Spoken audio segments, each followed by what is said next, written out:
Okay, good morning and welcome. I'm George Tong. I'm the Business Services Analyst at Goldman, and I'm really pleased to be joined by Steve Tulenko, President of Moody's Analytics. Steve, thank you for joining us here today. Hi, everybody. Morning. So let's start with the high-level evolution of Moody's. Moody's right now is much more than a rating agency. Could you provide an overview of Moody's today versus the pure-play rating agency that the company was a couple of years ago? Sure. So fair disclosure here, I started with Moody's in 1990 in a little group at the time, which was called the marketing group within the rating agency. We generated something like $10 million worth of revenue at the time. That group ended up becoming Moody's Analytics in 2008. It was about $500 or $600 million worth of revenue at the time. And we formed, before the crisis actually, we decided in 2007 to create a unit that would be focused on everything but the actual ratings process. So at that time, I would say revenue for the rating agency was 2 or 3 times revenue for Moody's Analytics. Mm-hmm. And since then, we've doubled or tripled the revenue base. So last year, I think MA produced more revenue overall, a little bit more than half the revenue overall for the business, for the Moody's Corporation. And this year, with the rating agency delivering the growth that you're seeing, we're not quite keeping up with that with that same dynamic. But what we've got in MA now is a juggernaut of recurring revenue, a juggernaut of ARR growth. Mm-hmm. And when you throw 10% at a number for long enough, it compounds its way up to north of $3 billion. Yep. So roughly half the revenue comes from helping customers, especially in the banking world and the insurance world, the asset management world. So financial services customers understand risks and often the corollary of picking out, which risk is best in terms of the opportunities that they face or they see ahead of them. Yep. We've had a lot of really good growth in the corporate and government sectors too. So our KYC franchise in particular, helping people know who they're doing business with, has generated some really good growth rates for us. We're really happy about that. Mm-hmm. Maybe the other note is that in 2017 we acquired a company that was a little less known in the U.S. called Bureau van Dijk. Right. It was a Belgian company, which was the curator of a tremendous database on corporations. Mm. And we now have what we think of as the richest and deepest database on corporations in the world. We cover something like 525 million names and can tell you at the very least that company is a going concern, that they've registered with the authorities. We can often tell you about the financial performance of the firm.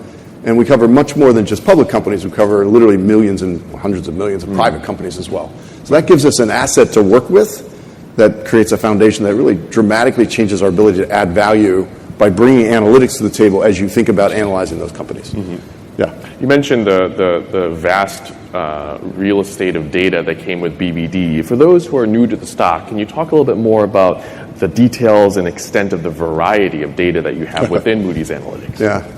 Okay, so you can sum it up maybe this way, and thanks for that slide. That should be helpful. So first of all, you can imagine we have a lot of information that we can offer on bonds, right? We've been rating bonds for 100 years, more than 100 years.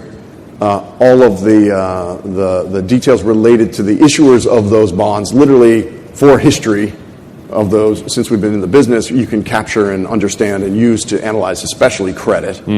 So that's an important part. We rate something over $70 trillion worth of debt, and of course have a tremendous position in that space. Company information in general, not just the rated tiers, which is about 10,000, maybe 15,000 rated companies.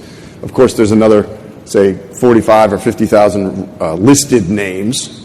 And then our coverage expands well beyond that to that 525 million company mark. That is extensive. I think we have 6,000 columns that you could actually look at in the database, just to give you a sense. Of course, we don't populate every one of them on every name. The bigger, the more coverage we have.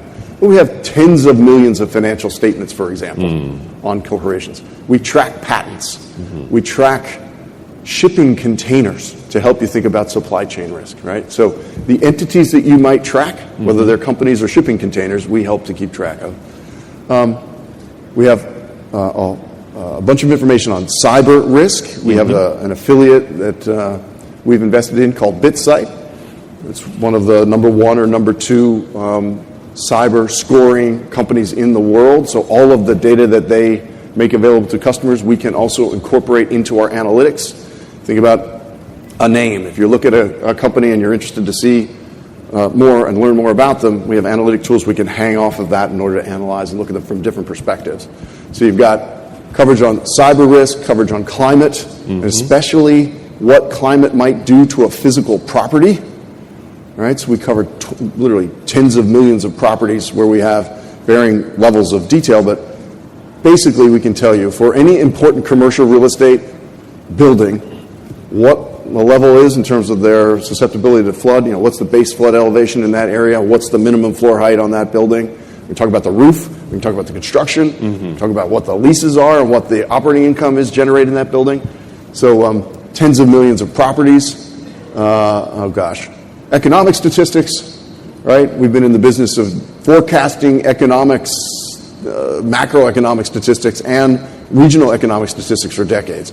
So you can see there's a vast data estate. I would think of it as what are the things that people who run companies or who are buying and selling securities or making loans, what do they want to know about in order to refine their understanding of who they do business with? So in addition to, is that company registered in Austria? I might want to understand the beneficial ownership that reaches up into a Russian oligarch.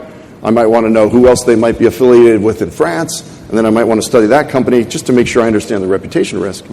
I can dive in and examine any of these things you see on the screen with respect to any of those names and bring those together as I'm thinking about my investment, my loan, my insurance policy, but also, can I do business with this company at all? Because you never know, they might actually be sanctioned by some entity that I better be aware of. So we're bringing that together so that people can basically understand who they're doing business with. Yep. Now, how does your vast data estate translate into financial performance? Yeah. So I would say our product strategy is a combination of good quality data with really good coverage on those classes of information we talked about before. Expertise to help you analyze, usually often models, right? So you can dimension risks and understand uncertainty with numbers, right? So let's use a stochastic, tool to estimate what the losses might be due to, this actuarial assumption. So you've got data with models and then software, workflow tools to kind of bring these things together to help people do their job, to do lending or to do whatever it is. And what you see on the screen are the numbers we've been putting up recently. So our ARR numbers in the last, I think 7 quarters in a row, we've either rounded up or rounded down to 10%. I think that's quite an accomplishment. That's a big change from where we were maybe 4 or 5 years ago. We've shifted almost exclusively to recurring revenue-oriented products. So very little project-oriented work. 95% of the revenue is recurring. Retention rates are in the low to mid-90s. We've been running a 94% retention rate, 93.8 or 94.2, literally for a couple of years now straight. And our net expansion rate or net dollar retention number is looking like 108. Literally several quarters in a row as well. So lots of consistency in that high single, low teens kinds of numbers. Right. Yeah. You've made a lot of progress with Gen AI, and you're often seen as the first mover in implementing Gen AI in the space. Why do you think Moody's is well positioned to win in Gen AI? And could you share a little bit about your approach and what you've done so far? Yeah. I mean, number one, we believe strongly that the concepts of the LLM, right, the ability to synthesize information and draw inference and really assist people in doing analysis is going to be a pretty big deal, right? So the orientation toward Gen AI has been, let's dive in and get into, let's not just dip our toe in this, let's dive in. Right, so we have created a suite of tools that we made available to everybody internally. And it's funny, I was at our office out near Silicon Valley yesterday, and I, show of hands, who here is using the Gen AI tools we released? And literally, I had like 80% of the people in the room saying yes, and it was this week. And then I said another question, who used them for work? And it was 80%. Right? So the adoption of these tools internally is real. And that, I think, just opens up an orientation around innovation that is really quite powerful. Yep. We have a tremendous data estate which you can bring to the table when you're asking questions. And remember, we have information like facts about interest rates, and then we have analysis and research reports that we've written for decades. So we can tie interest rate to conclusion. And you can start to draw inference with our analytics and our data together. It really is quite powerful. So, we're investing pretty heavily here. I would say, we need to deliver on our growth rates and our growth expectations through our traditional product set. And we're investing to try and create some new revenue streams here that are going to be exciting. But we've got a really open mind. We have opened our minds to this, and we're expecting people internally to use it, and then therefore we're actually releasing products to do that. I think we may be the only player in the information space that actually has a product that is commercially available. We have 3. In order to buy them, in order to use them, you need to pay extra money, right? We have several other initiatives. Many other products have been enhanced by Gen AI as well, but 3 are commercially in the market right now. Yep. What's your overall technology strategy? In the past, you've talked about using agents and building a model garden. Can you talk a little bit more about this? Yeah. I mean, so maybe the agents reference, I think, is really. I don't know where we are on this life cycle, but they're somewhere around first generation LLM, I'll call them expectations, are I should be able to find things, and maybe I can incorporate them into my process using retrieval augmented generation, RAG orientation. That, I think, is becoming almost table stakes, and it certainly will be soon, and we're incorporating that into virtually every product. Yep. Right? Or lots of products. Anything you all would have heard of, probably. And agentic work, I think, is the next phase. I don't know if it's next generation, but certainly next phase. And we're investing quite a bit there. We have experiments and tools that we've created certainly for internal use. I've got one tool where we fire up 30 or 40 different agents and let them go after a problem, where we dive in to try to really understand what drives the financial performance behind a firm, or what factors might affect the financial performance behind a firm, and then dive in on what's driving those. So the nice thing about agents is they don't ask for raises and they don't get upset when they work too hard. So that's, I think, the next thing you'll see is us spending a lot of time, and there's lots of opportunities to leverage maybe agents so that co-pilots become co-workers. I think that might be the way to think of it. And, we are a company of knowledge workers. And in this space, we think we need to be a thought leader in this space in order to help our customers, who are all knowledge workers as well. Yep. The model garden is a good example of, if you can make available, and we have hundreds of models that we sell to customers, if you can make them available in a manner that is discoverable to the agent or to the Gen AI tools, right? If that discoverability is easy, and you can understand the intent behind the prompt so you can pull the right model at the right time, you can really help people do work much more quickly. Right. What is the impact of this? Well, gosh, which model should I engage to evaluate that question? Right? We're doing a lot of work behind the scenes to engineer what we meant by the question and then pick the right model from the model garden. Right. Yeah. You've formed partnerships with Google and Microsoft in your work with AI. Can you talk a little bit more about these partnerships and what you're doing with them? Yeah, sure. So a big part of what we're doing here is just diving in, right? I mean, what better way to dive in the AI space than to work with Microsoft and Google? So diving in is important. I would say in the Microsoft arrangement, we are very focused on demonstrating resiliency and robust controls to customers, and then leveraging their OpenAI Azure service as a foundational part of many of the tools that we use. In the Google space, we're doing a little bit more experimental work. We're testing out some small language model activity, and then that's often in a very applied sense. So you can imagine reading technical documents. This is something Moody's has to do a lot, and I'll bet you do too. Reading technical documents and getting to the footnotes, and what do the footnotes really mean? So leveraging these small language model techniques to really establish a good understanding of the footnotes in financial statements as opposed to the footnotes in a doctor's brief or a lawyer's brief. So that's the sort of thing we're experimenting with. Google, we've talked a lot about grounding the results as well. So these are all, I think, partnerships that are setting us up for a combination of innovation and resiliency, right? Because we're working with some of the best players in the business. Right. You've been in the market 9 months now with the Gen AI-enabled product. Can you share some of the learnings from being in the market and what some of the customer feedback has been? Yeah. Okay, so let's see. Learning number one. The usage patterns are really quite interesting.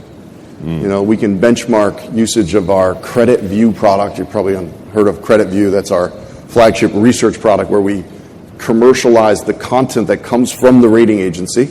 As they rate bonds and rate companies, we grab that content, grab those opinions, grab those scorecards, grab those methodologies, apply them in a Gen AI model. So you can ask the question, what would Moody say about this? What we find is for Credit View users that adopt the Research Assistant, that their usage goes up by about 60%. Right? And what's really interesting is it's not just 60% in terms of interactions in total, but there's an increase in the usage of the actual research that they used to buy before. So we're seeing much more activity. We're capturing more time and sort of capturing more intellectual shelf space with our customers, which we're happy about. But they're actually reading the research more, or they're tapping the methodology more, which is really quite comforting. So these tools are enhancing the quality of the interactions quite a bit. Those usage stats are impressive, right? And the other thing is that it's opening up, you've got early adopters in the firm. What's great about these Gen AI tools is the cross-selling dynamic can be quite rich. So we've structured, you can imagine it's Moody's, we make available anything that we have available through that Gen AI facility. You prompt, what would Moody say about Goldman Sachs? The news today, right? We can bring in the news today. We can say, here's what Moody's has said about Goldman Sachs in the past. How does it compare to other companies? And then we might also say, and in light of interest rates, we think Goldman Sachs is going to do X, right? Or we expect that would have this kind of impact. And then we have a little citation that says, click here for the citation. If you've purchased coverage from us on our economic coverage of interest rates, you can see that. We've incorporated it into the result. But if you haven't purchased that, you can click there and maybe introduce yourself to some other content sets you haven't seen before. So we're opening the aperture through the usage and introducing cross-selling dynamics in context. So Gen AI is a great cross-selling tool in that respect for us, and that's one of the things we're pretty excited about. The other big lesson I'd say is I'd love to get a show of hands here to see who has access to Gen AI tools, but I'll wait. Adoption is driven by individuals. I think this is a lot like any technology curve. You've got early adopters who kind of dive in and pull their companies toward this new technology. And then the larger the institution, the more important the compliance and resiliency and risk management dynamics become. So it's interesting. We were talking about a story this morning. Relatively large company. They want to buy our product, but in order to process this through their compliance regime, they need to establish a Gen AI governance authority inside their company to bless it. So this is a classic which comes first kind of dynamic, right? Why would I have a Gen AI authority to bless the use of a product if I haven't bought the product before? I need to buy the product, but I have to get blessed. So this is a pretty rich, I would say, interesting dynamic in the early part of the adoption curve. The bigger the institution, the more important that is. The smaller the institution, the more the people in charge can make the decision on the spot. And we're working through that right now. We, in fact, are helping people set up those governance authorities inside their firms because we as a rating agency need to do that, right? So we have experience with this and can offer some suggestions on how they might jumpstart their own Gen AI programs internally. Right. That's an interesting lesson as well. Yeah. What is the increased engagement from customers and the increased opportunity for a cross-sell mean for future growth at Moody's Analytics? Yeah, so what we're doing is we've got a series of products we're offering commercially. So, think of this as a premium on top of what you already buy. If you spend $100, you might spend $130 if you want to have access to the Gen AI capabilities. Right, and that's a typical kind of pricing model at the moment. Mm-hmm. We expect we'll be exploring some more consumption-based pricing systems in the future, but these are not common at this point, and we don't really have. I'd say we're focused on the biggest consumers of our content right now, so they would prefer a subscription that gives them kind of an all-you-can-eat approach. Mm-hmm. So we're sort of working with them first in that respect, but. I think this will be additive to our growth rates in the future, and I think you'll see as we move through the sales cycles and sales motions that we normally experience, you'll see more and more contributions to the numbers like the ARR number. Yep. Yeah. Let's talk a little bit more about some of the recent trends, including ARR. Yeah. With your 2Q results. Moody's widened its ARR guidance range because of uncertainty in the second half of the year that's expected. Can you talk about what you're seeing in the marketplace that's prompting this updated view to the guide? Yeah, thank you for using the word widen. Lots of people ask me, why did you lower the guidance? Okay, we widen this range. It's a wider range. That's usually code for, okay, let's ask some questions, right? Mm-hmm. There's three, four things that are driving our acknowledgement, right, through the guidance, right? Mm-hmm. And I would say any one of these things individually would be immaterial and wouldn't have been enough to trigger this, but they're all sort of happening at the same time. So you got one, this deal we did with MSCI, which is a tremendous opportunity for both us and MSCI. And I can talk more about that, but let me just hit your question. We are essentially using the scores and the data sets from MSCI to replace what we were offering in the ESG space. By the way, it's not all of our climate and physical risk work. I'm just talking about ESG scores. So we're no longer producing those directly. We're licensing that content from MSCI and making it available to our customers so that they can incorporate it into their lending analysis, their insurance policy analysis, their asset, whatever it might be. So that in itself replaces a revenue stream, right? And there are some customers that were buying both, right? And they just aren't going to need both. Well, they won't be able to get both because we aren't offering ours anymore, right? So that's an impact. Right. Second thing we've talked about is, and I would imagine there's a lot of people here in the asset management space, I would say there's been pressure, especially on margins there, and we are seeing a little bit of that, right? So some of the cost controls in asset management we're noticing. And then in the banking sector, I would say that coming out of what should we call it, stress in the banking sector last year, coming out of that stress has taken a little longer than we expected. Now, there have been we did better growth in the first half in banking than we did in the prior first half, and we see much better pipelines in the second half than we did last year, but it's still a little slower than we'd like. Or than we expected. And then the third thing, there's some currency stuff going on. You just have to keep track of that. The fourth thing is, what's the fourth thing? Of course. Just the election.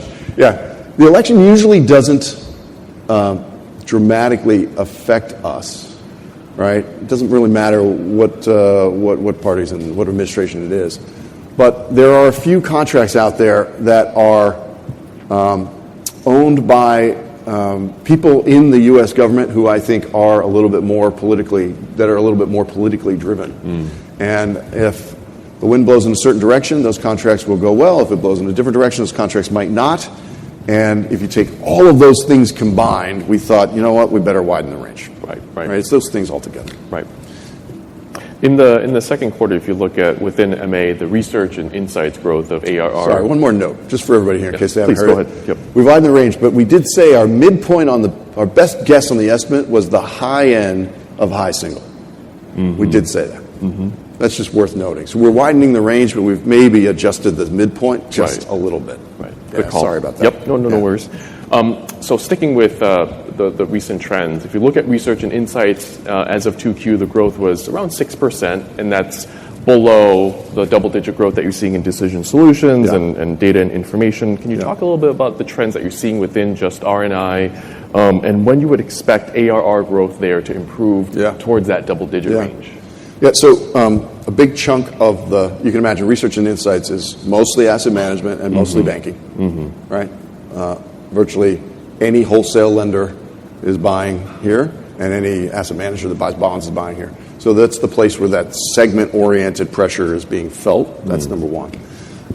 Number two, we do have two pretty innovative products in market here in the research business especially, right? Which is the majority of the money in that segment. So the research assistant tool is in that space, and then the coverage expansion, which is really a private credit-oriented release, has happened there as well. So we're expecting to see some good take-up with those through the second half of this year. You should see something in the ARR number. I think we've talked about this. You'll see some movement in the ARR number as we move through the second half of this year, especially because of those product launches. Got it. Yeah. That's helpful. Yep. Now, Steve, in addition to running analytics, you're very well versed with the MIS business, the ratings business. Can you talk a little bit about your latest expectations for global debt issuance trends? Okay, so probably not as well versed as some of my colleagues. I think that for me, the most insightful thing to say about this is to look at the sentiment related to issuance from the perspective of a treasurer or a CFO. I think that's the thing that, if you're trying to project what's going to happen with issuance, you need to get in the mind of the CFO and the treasurer and try to sit with them and decide, when is the time in which I would want best to tap the market? And sometimes that's an environment when rates are a little higher, but they're stable and predictable. And sometimes it's because it's opportunistic that they've hit lower points, right? So I think that's a really useful way to kind of think about it. Capital expenditure expectations. When do I need to borrow? When is it opportunistic to borrow, right? Are all important considerations there. We're going to publish our refinancing wall study, I think, when does that come out? October? Yeah, so that's another big tool to help project what those trends look like. And that's probably, I think, an important refresh on expectations and guidance for the future. I think the first half was very strong, and our second half, I think, is expected to be, we guided at high teens. Yeah, high teens revenue in the second. Yep. Now that's after a 30-something in the second quarter, I think. Very significant.